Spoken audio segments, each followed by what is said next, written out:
Ok, estamos de volta com Boa Noite Rio Branco, aqui na sua TV Rio Branco, canal 8 SBT. Desde já, muitíssimo obrigado pela sua audiência. Hoje, quarta-feira, né, dia de futebol pelo Brasil e pelo mundo, tá? Quarta-feira, 9 de maio de 2018. Nós temos aqui o apoio da Purifique Acre, melhor da água alcalina para você. Da New Mag, que representa no Acre, sobretudo em Rio Branco, os produtos Comfort Mag, entre os quais os colchões magnéticos, cadeiras, travesseiros, almofadas. E também o grupo Araújo, o Araújo Mix e o Araújo Supermercados. Começa o programa de hoje falando em política. Tenho o prazer de conversar mais uma vez aqui com o pré-candidato ao Senado pelo MDB, o ex-deputado federal Márcio Bittar. Seja bem-vindo, Márcio. Obrigado, boa noite. Muniz. Tudo bem? Eu que agradeço, tudo bem, graças a Deus. Agora você foi apresentado oficialmente como pré-candidato. Preciso agradecer em primeiro lugar ao meu partido, ao MDB, na figura do Flaviano Melo, que foi governador, foi senador, tem muito serviço prestado no Acre e aqui na capital. Quase tudo que se fez de água e esgoto nesse município foi obra do Flaviano. Muito do que se tem de apartamento, de residência, de conjuntos habitacionais, tem a mão do Flaviano Melo, e olha que são residências de primeira qualidade, coisas bem feitas, em locais bem feitos. Ao Wagner Salles, que me convidou para voltar para o PMDB e abriu mão do seu próprio nome em favor do meu nome. Então, primeiro agradecer ao MDB e a todos que compõem a família MDBista. E na segunda-feira, Muniz, o Flaviano, que é o presidente, é o nosso deputado federal, convidou todos os partidos aliados, as pessoas, o Gladson Cameli estava presente também, para que eu pudesse apresentar um documento em que eu abordo fundamentalmente a questão da segurança pública, economia e meio ambiente, que para mim são os dois pontos centrais, os dois grandes problemas do Acre e do Brasil, não só esses, mas esses como centrais, e também o ponto de valores, quem eu sou, o que eu professo, qual é a minha fé, quem sou eu como pessoa, cristão ou não. Então, eu considero, Muniz, que nessa eleição, mais do que nunca, depois de tudo o que aconteceu no Brasil e que ainda está sendo apurado, todos que pretendem ser candidatos precisam aproveitar a pré-campanha para dizer com clareza, Muniz, o que é que pensa, o que é que defende. Aquela época, Muniz, que tem muito a ver com as crises de hoje, do candidato tentar dizer aquilo que agrada ao eleitor, muitas vezes determinado por um marqueteiro, só que é uma falsidade. O eleitor vota numa ilusão, só que depois vem os 4 anos do mandato, que a pessoa não vai conseguir fingir 4 anos. Então vem o pesadelo do mandato. Então, mais do que nunca, a pré-campanha é para que cada um diga com clareza o que pensa, o que defende em cima dos pontos que afligem a vida de todos nós. Legal. Mostra aqui, por gentileza, a carteira aqui do Márcio Bittar, que contém suas principais propostas que ele vai defender durante a campanha. São vários assuntos aqui, Márcio. Mas antes de debatermos um deles hoje, você viaja hoje ou amanhã ainda ao interior? Amanhã eu vou a Sena Madureira, meu querido município. Fico amanhã o dia inteiro, sexta-feira também. Aí no final do dia eu volto, tem 2 atividades grandes aqui em Rio Branco. No final de semana tem uma atividade com o Raimundo Vaz, que é pré-candidato do PR, da deputada Antônia Lúcia. É um pré-candidato a deputado estadual, e eu vou com ele, uma festa que ele sempre faz lá no Calafate. Por Dia das Mães eu vou passar o domingo lá com eles. Mas na segunda-feira eu vou a Cruzeiro, porque a caravana da majoritária, Gladson, Petecão e eu, vai chegar em Cruzeiro do Sul na quinta-feira. Você vai antes um pouco? Então eu vou na segunda-feira, já para ficar terça, quarta, visitando o Cruzeiro, Mâncio Lima e Rodrigues Alves, e aí a caravana chega e eu acompanho. Nós vamos para Taumatugo, Porto Walter, Santa Rosa, Jordão e Santa Rosa. Afinal de contas, Márcio, mais um parênteses aqui. A oposição, enfim, está unida? As pessoas confundem, Muniz, unidade com subserviência. O que não existe na oposição é subserviência. Nós não temos um patrão, nós não temos um governo para ditar a norma, como acontece na Frente Popular, no governo do PT. Então é natural, a família tem divergência com o vizinho e tudo mais. Nós temos. Agora, o que é mais importante é que nós nos unimos em nome do Estado. Nenhuma divergência que há entre nós e que são legítimas não são mais importantes do que o compromisso que temos com o Acre. Acima de tudo, Muniz, de tudo, de qualquer pretensão pessoal, está o dever nosso de devolver o Acre à segurança, que está totalmente perdida, e ao progresso, que também está totalmente fora do prumo. O Acre hoje é o Estado, Muniz, da Federação, no item exportação e importação, que é uma das maiores medidas de economia do seu Estado, está em último lugar, 27º lugar. Ou seja, quase não produzimos nada. Se não produzimos nada, quase não importamos também nada. Nós estamos abaixo de Roraima, abaixo do Amapá. Então, o Acre precisa urgentemente voltar para o eixo da segurança, devolver a paz à família acreana e, ao mesmo tempo, e uma coisa tem a ver com a outra, voltar para o trilho do progresso econômico, que é o que redime as pessoas. Muniz, o que clareia a escuridão é luz. O que acaba com miséria, Muniz, é riqueza. Riqueza é produção, tá? É economia, que hoje, infelizmente, nos 20 anos de governo do PT, 12 anos com o Jorge, da Florestania, né, e os 8 anos do Tião Viana, que vamos industrializar o Estado, mas com o governo sendo patrão, sendo sócio majoritário das empresas, evidentemente não funciona, porque a atividade privada é dom, é vocação, e dom, vocação, graça, isso é dado por Deus. Né? Não adianta o Neymar pegar o filho dele e colocar nas melhores escolas de futebol do mundo, que não será igual ao Neymar, como o filho do Pelé não conseguiu copiar o pai, porque é dom, é vocação, atividade econômica também. Então, acima, Muniz, de qualquer divergência que haja entre qualquer um de nós, está o nosso dever com o Acre, de devolver o Acre à segurança e ao progresso econômico. Como eu falei agora há pouco, nessa revista aqui, nessa cartilha, você apresenta algumas propostas e faz duras críticas ao governo de esquerda, seja no plano federal quanto no estadual. Mas nós vamos debater sobre segurança pública. Mostra aqui, por gentileza, aqui, ó, essa parte aqui. Por gentileza, meu amigo Thaleson. Aí. O que Márcio Bittar defende no combate ao crime? Na sua opinião, o que deve ser feito de imediato no sentido de combater o crime? Bom, primeiro, confirmar uma estatística absolutamente macabra que coincide com a nossa impressão. De todos os assassinatos que ocorrem no mundo, 10% estão ocorrendo no Brasil. Bom, então, finalmente, a história de que o Brasil era tranquilo, seguro, ficou no passado. Hoje nós temos um flagelo na segurança pública do Brasil. Mas aí você inclui, inclusive, os países em guerra? Não. De todos os homicídios... Não, mas nós, o Brasil, em termos absolutos... Temos a nossa guerra já. Nós matamos mais... O Brasil mata mais do que a Síria. E olha que eu estou dizendo isso em qualquer ano. Naqueles anos de maior conflito na Síria, mesmo assim, se matou mais pessoas no Brasil do que na Síria. Então, 10% dos homicídios do planeta são executados aqui no Brasil. É um flagelo. Agora, antes de mais nada, eu quero dizer a quem está nos assistindo, nos prestigiando com a sua audiência, que isso é absolutamente possível de reverter. Então, para que as pessoas tenham otimismo, eu vou logo dar um dado. Pegue cidades, São Paulo, capital, e Rio Branco.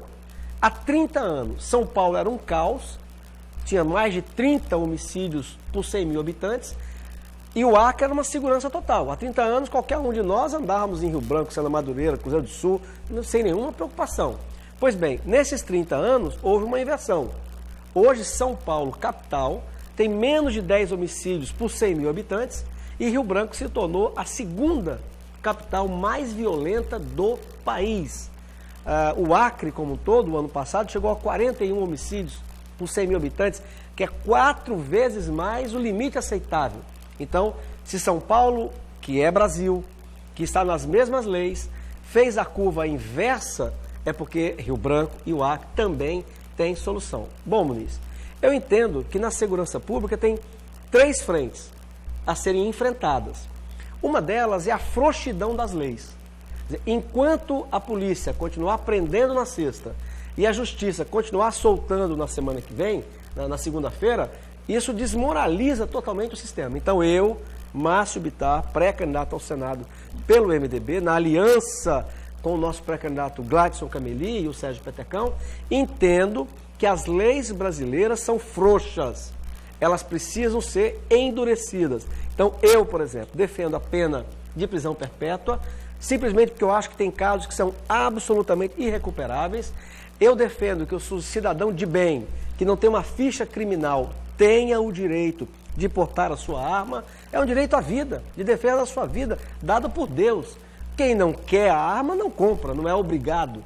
Mas quem não quer uma arma não pode proibir por lei o direito do que quer, tendo ficha limpa, de adquirir a sua arma. Eu sou a favor de abaixar a maioridade penal. Acho um absurdo que alguém aos 16 anos mata, estupra, sequestra e não possa cumprir uma pena em regime fechado.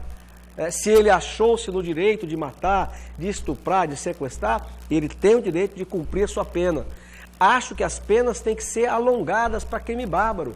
Como é que pode um casal como o Nardoni, vou pegar como exemplo um caso que ficou conhecido no país inteiro, jogar uma menina de 7 anos de idade do prédio, a mulher já tem liberdade condicional e um pai da criança pode conseguir liberdade condicional no final do ano. Então, isso desmoraliza o sistema. A outra questão, Muniz, que eu defendo, é que o agente da lei tem que ter proteção. Vamos copiar um pouco o que tem na Europa, na América do Norte, que deu certo. Quando se praticar um atentado à vida do agente da lei, delegado, juiz, policial militar, a pena tem que ser agravada. Aí alguém me pergunta, mas não é a mesma coisa? Você atentar contra a vida de um agente da lei não é igual a qualquer um? Não é. Porque o agente da lei, em função da sua profissão, quando ele... Muito mais exposto. Não, e outra, Muniz, ele está representando o Estado. O Estado, não só ele. Quando o bandido, o crime organizado vai matar um policial em represália, a ação da profissão dele, o atentado é contra o Estado. Isso aí vale para policiais, policial, delegado, Ministério Público. Tudo. Os agentes da lei, em função da sua atividade. Eu apresentei várias ideias quando fui deputado federal a última vez. Como também defendo, tenho um compromisso de defender que o atentado à vida, qualquer que seja a pena de quem cometeu, ele tem que começar cumprindo em regime fechado. Também defendo, Muniz, que a prisão de segurança máxima, para merecer esse nome, ela tem que excluir do convívio o chefe do comando organizado e o seu grupo. Por quê? Hoje no Brasil, você tem lá pessoas que têm comando no crime organizado, elas recebem 30 visitas por mês. É ilimitado a quantidade, por exemplo, de uma banca de advogados. É lógico que se ele recebe 30 visitas por mês, é uma forma dele continuar mandando o comando para fora do presídio através da visita. Como é que é no mundo onde as coisas funcionam e tem mais segurança?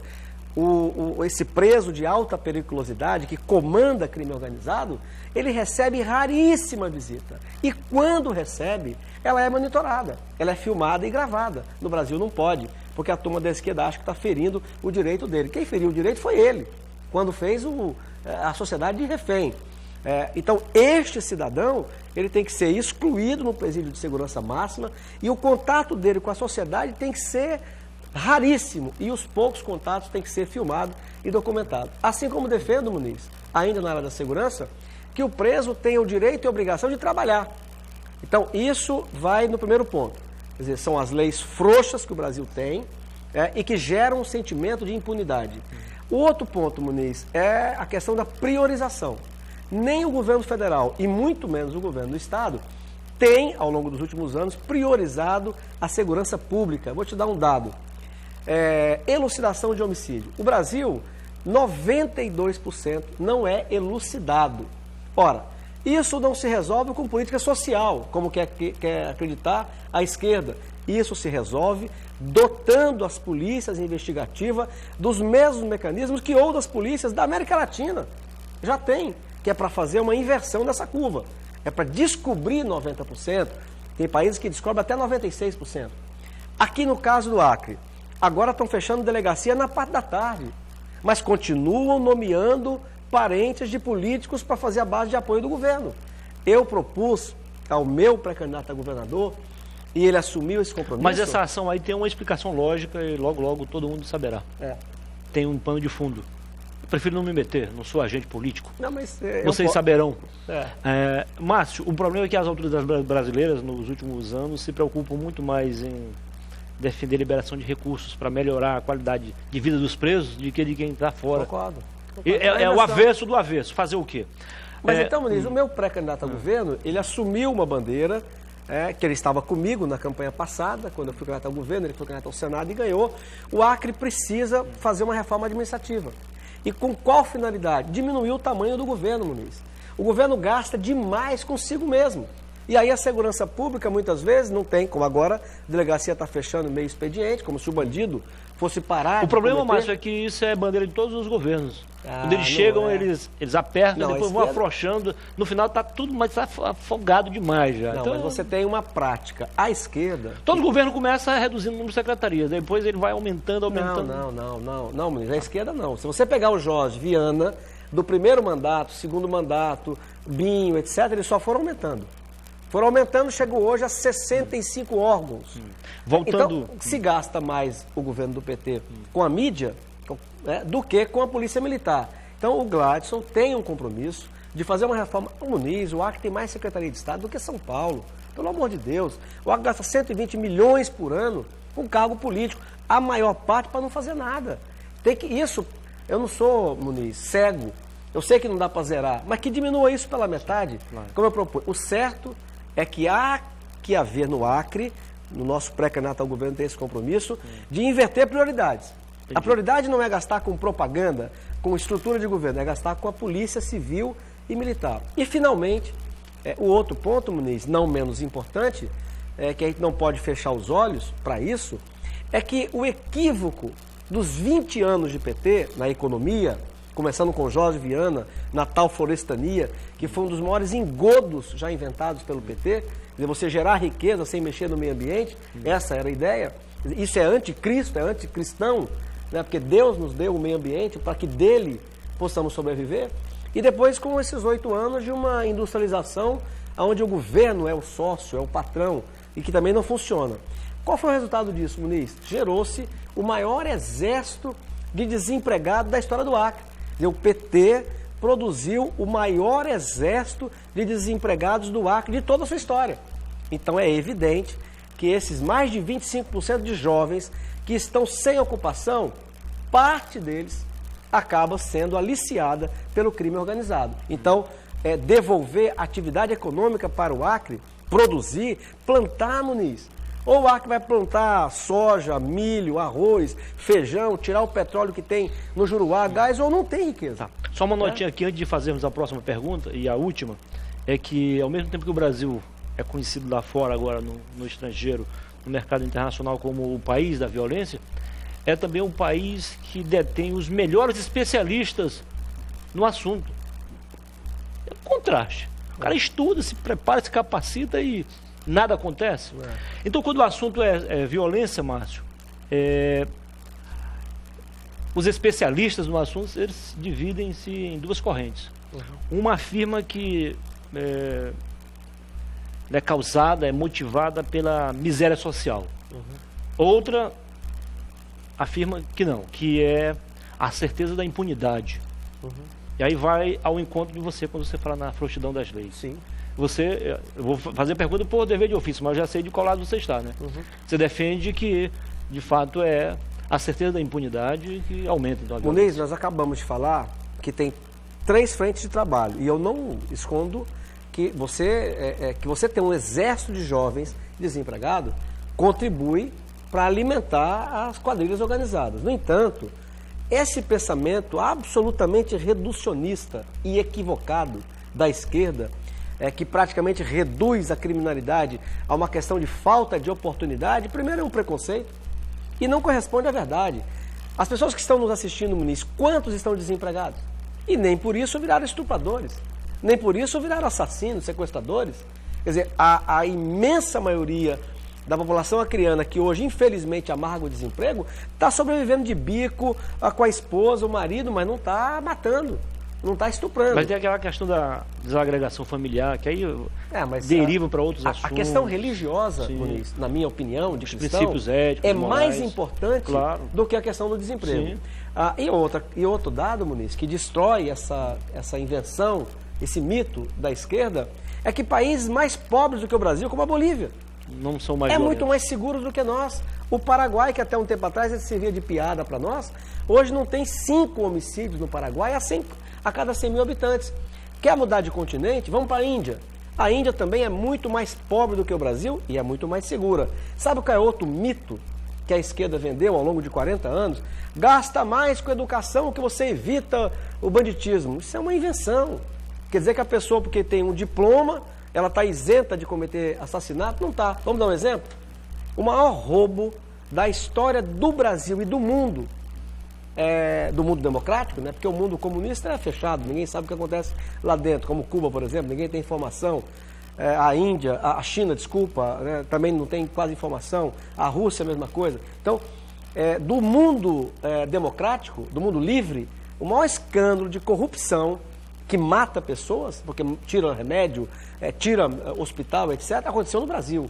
E por pessoas que tiveram ao mesmo tempo grandes oportunidades, portanto combate essa ideia de que é a falta de oportunidade que gera violência, e tiveram a escolaridade. Muniz, esses ex-deputados, ex-senadores, ex-governadores, essas empreiteiras, as famílias tiveram acesso, Muniz, às escolas mais caras do Brasil e do mundo. Mas é outro tipo de violência que eles praticam. Não, mas ela causa de qualquer forma. É tão violenta que ela provoca outros tipos de violência. Então, é um mito.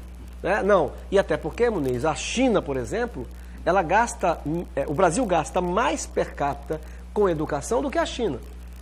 E nem por isso nós somos mais mas isso seguros precisa ser discutido, porque a gente sabe que nos últimos anos o dinheiro da educação, da saúde, por exemplo, serve para comprar fazendas, iates, apartamentos de luxo, não chega lá no final. Mas você falou uma coisa, Muniz, que eu queria reforçar. Fundamentalmente, o que combate a violência é punição. É a polícia conseguir descobrir o assassino e o assassino pagar pelo crime cometido. Em primeiro lugar, é isso. Conversei aqui com o Márcio Bittais, deputado federal, pré-candidato ao Senado pelo MDB, agora junto também com a oposição. Foi um prazer, Márcio.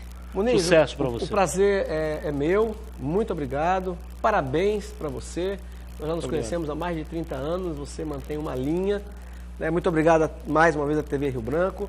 Eu espero que tenha conseguido dizer parte do que penso de um tema tão importante quanto segurança pública. Se Deus permitir, daqui 2 semanas a gente volta para falar um pouco do que penso sobre economia e meio ambiente, que para mim é o outro flagelo do Brasil e particularmente do nosso estado. Acho que a pré-campanha é para isso. A cada um, e nessa crise do Brasil mais do que nunca, dizer daquilo que pensa com clareza. E as pessoas que estão assistindo, que vão assistir, que vão participar dos debates, fazem a sua opção. Eu quero que saibam quem eu sou, o que eu penso, com clareza. Muito obrigado a vocês, fiquem com Deus, um forte abraço. Muito bem, registramos aqui a presença de João Paulo, filho do Márcio, do Edson, seu fiel escudeiro, e do nosso amigo Ivan, o homem da fotografia. O homem da fotografia. Tem boas fotos, né? Legal, muito bem. Depois do intervalo eu volto com outra entrevista não menos importante para você. Em 2 minutos, até já.